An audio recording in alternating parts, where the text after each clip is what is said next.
Hello বন্ধুরা, আপনারা দেখছেন ডিজিটাল সবকিছু ইউটিউব চ্যানেল।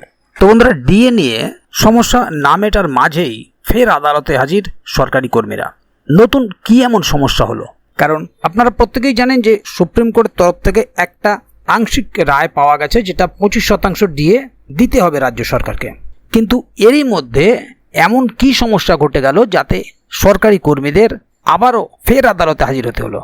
নতুন এই সমস্যা নিয়ে অবশ্যই আপনাদের আজকের ভিডিওর মধ্যে আলোচনা করব, কারণ নতুন এই সমস্যার সম্মুখীন হচ্ছেন বেশ কিছু সরকারি কর্মীরা।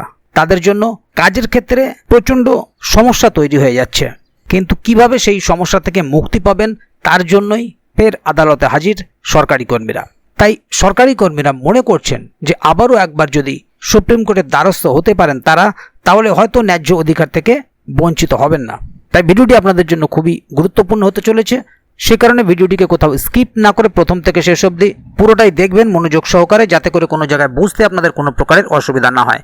এছাড়াও আপনি যদি আমাদের চ্যানেলে প্রথমবার হয়ে থাকেন তাহলে অবশ্যই চ্যানেলটিকে সাবস্ক্রাইব করে বেল আইকনটি প্রেস করে অল নোটিফিকেশনে ক্লিক করে দেবেন, যাতে করে আমাদের চ্যানেলে যখনই কোনো নতুন ভিডিও আপলোড হবে তা সরাসরি আপনাদের কাছে পৌঁছে যায়।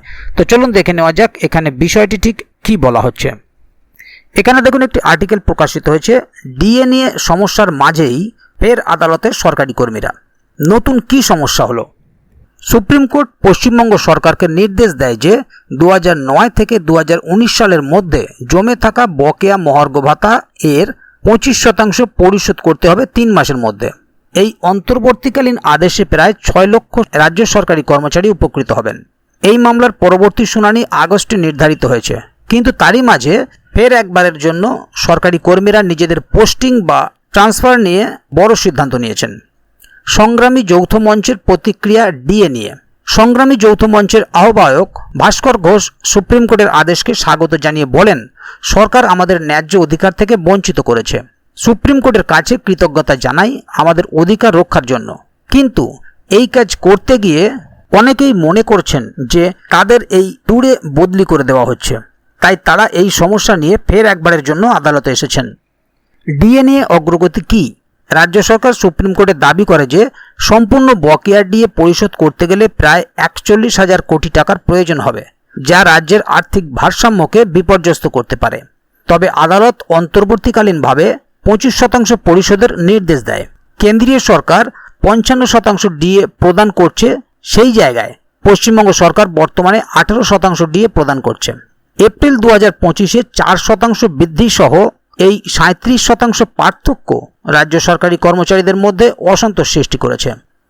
অনেক কর্মীর বক্তব্য যে একজন বা দুইজন হলে ঠিক আছে, কিন্তু কিছুদিন আগে এক মহাকরণের কর্মীকে আলিপুরদুয়ারে ট্রান্সফার করা হয়েছে এবং কলকাতা হাইকোর্ট কর্মীদের ট্রাইব্যুনালে যাওয়ার নির্দেশ দিয়েছে। এবারে দেখার অপেক্ষা যে আগামী দিনে কি হতে চলেছে এই বিষয়ে।